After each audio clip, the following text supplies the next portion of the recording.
I'm Tom Rolfe, VFX supervisor on Bucketheads. I've been working in VFX for 25 years now. Worked on all types of projects ranging from Return of the King, Lord of the Rings, Harry Potter, to more streaming shows on Netflix or Amazon Prime that you might have seen recently. Started working with Marco and Andy on Bucketheads in 2018 when we did our first short film. Wouldn't have been possible without Foundry. We've used it across all the different projects we've worked on. I'm going to show you a breakdown of some shots today on Bucketheads from Chapter 2 and Chapter 3.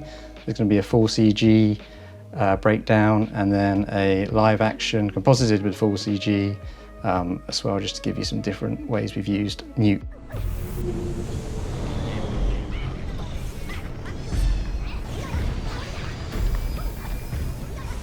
Weapons hot. Backup is 1,000 levels away. Your hyperfuel for the day.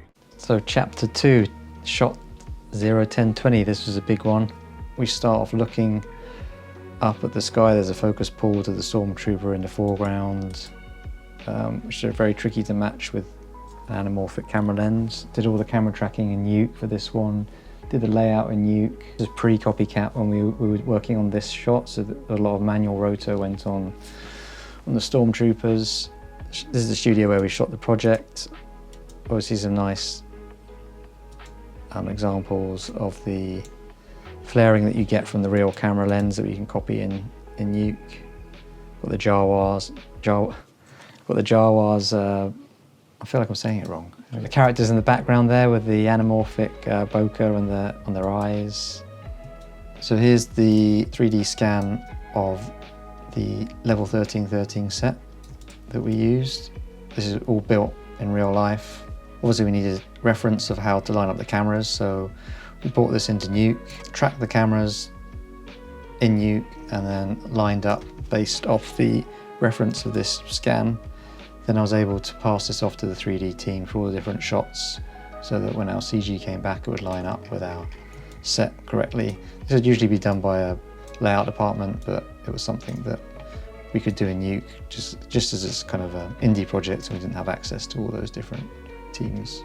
So we start off focused on the borehole back here, but obviously in the plate there's a camera focus racking to the foreground, so we had to animate the shift in focus as we came down so that it all looked as natural as possible.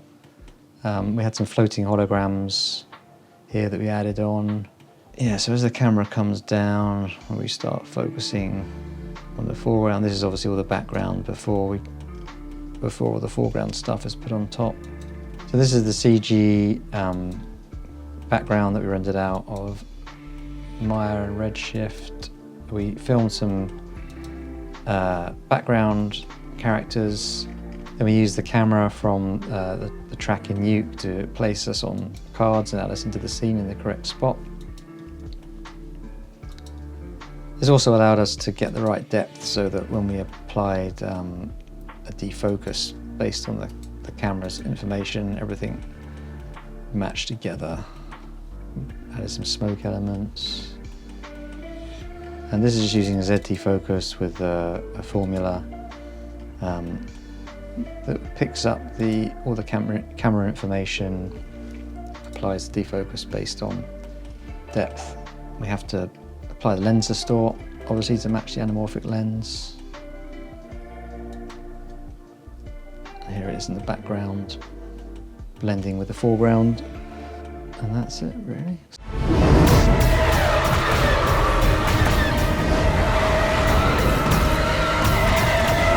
This is the shield gate asset that we used in the space chase sequence. It's in Unreal.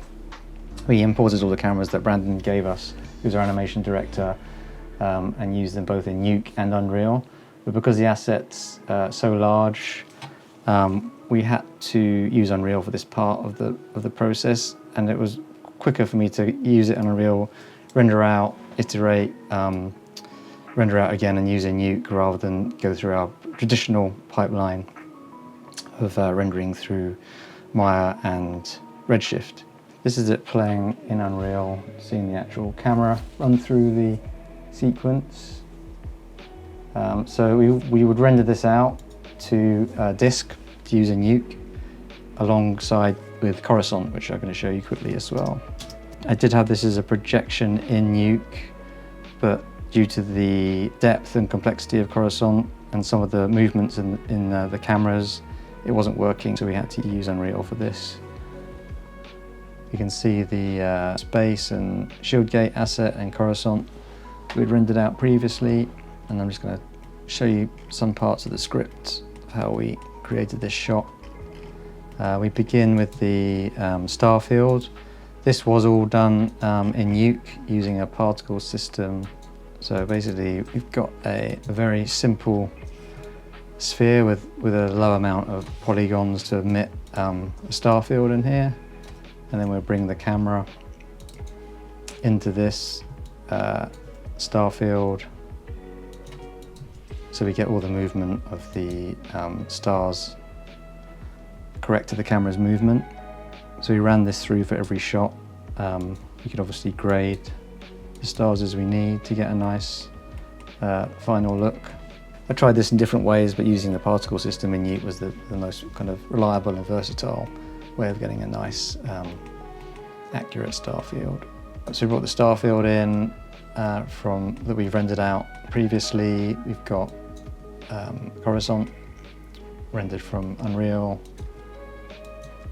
to start building up the comp, and then over here we've got spaceships that were again animated by Brandon and then rendered out by Francois using Maya Redshift.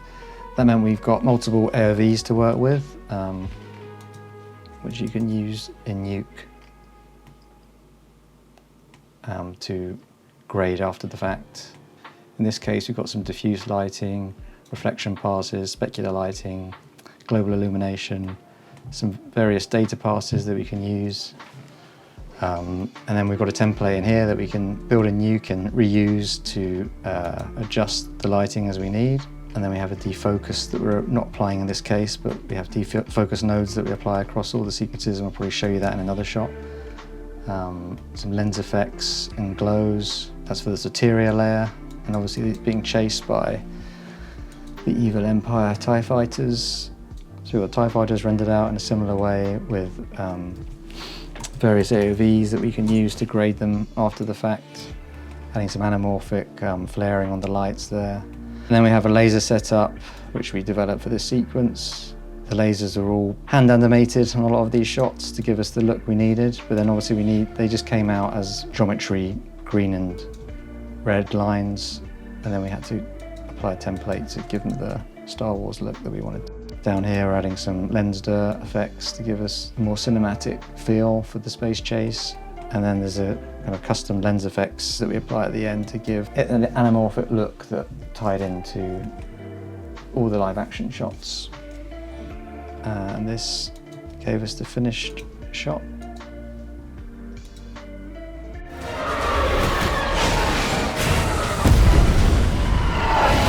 Here's another example of a shot where we use Nuke to composite some full CG elements. Here we've got some rendered from Houdini, where we can see the TIE fighter shield failing, and after hitting some debris, exploding when it hits some more debris. So in this shot we are using all the different AOVs again from the renders, but we're combining them not in an additive approach that we did in the other script, where we have every AOV graded, add them together. This is using a subtractive method, which you can use in Nuke, where we subtract out an AOV, grade it, and then add it back in again. So this is sometimes more efficient if you're going to just change a few things rather than affect every single different layer. And then we run it through the same template, which is the great thing in Nuke, where you set up a template across the whole sequence, and then we can just reuse it per shot. Some lens effects again to give us our final look, and combining the explosion elements as well from Houdini.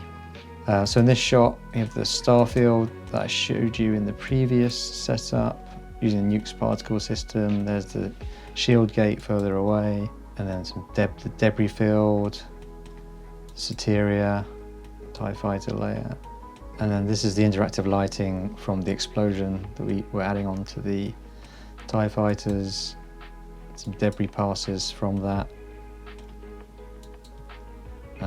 The shield failing on the TIE fighter. Some some glow from the explosion they're adding here, some optical kind of anamorphic glow, some lens schmutz, more optical effects that we created for the sequence, and that's the final shot. Line 17, scanning control. Line 17, scanning control. 316, report to control. So this is the hangar bay shot, where they walk in for the first time and see the Soteria, which they're going to steal. I remember when Marco Nani described this shot, and I realised how much work it was going to be, but glad we got there in the end, and it was worth all the time we spent on it. So this one's interesting because we had to create the CG asset in Unreal still, but then combine it with this live action of them walking along a walkway with a camera move, all different things going on. We got as far as we could with the time we had on it. Obviously, we'd have loved to have done loads more, but I think it still looks really nice. I'm just going to step through our approach on this. This was a great chance to use Foundry's copycat, otherwise there would have been a lot of roto. We covered as much as we could with green screen. We made a walkway that we could use in the actual shot. We ended up replacing it in the end, but the idea was to use this walkway as is and the control panel. So we couldn't use the volume for this completely because the camera move was too wide and there was too much area to cover. So we actually had the set as reference, and we did one pass with the scene in camera. And then we turned the green screens on so that we could comp it later. So we actually recorded the camera move in this shot live, so we didn't have to do any camera tracking on this, which was great. We also used ModNet initially to get a first pass on the roto, which is part of the category. I often use this technique when I'm using Copycat and Roto. The more recent versions of Nuke, when we were making this project, we have the human matting model already set up that we're able to use as a starting point, as initial weights. Played around with some different settings and set it off to train. And eventually we got our final matte. So here we are with the matte extraction, control panel recovered from the scene, holding out the CG walkway bars from them. So to create the reflection occlusion on the floor, I used the camera that we got from on set by projecting the characters onto individual cards using the roto, then added a reflection shader to the card to give us a fake / realistic reflection of them walking along based on the camera's perspective. Instead of flipping it upside down, which is another approach, having the actual real reflection from the camera based on a card that was tracked in of the characters walking along gave us a nice way of achieving the interaction on the walkway.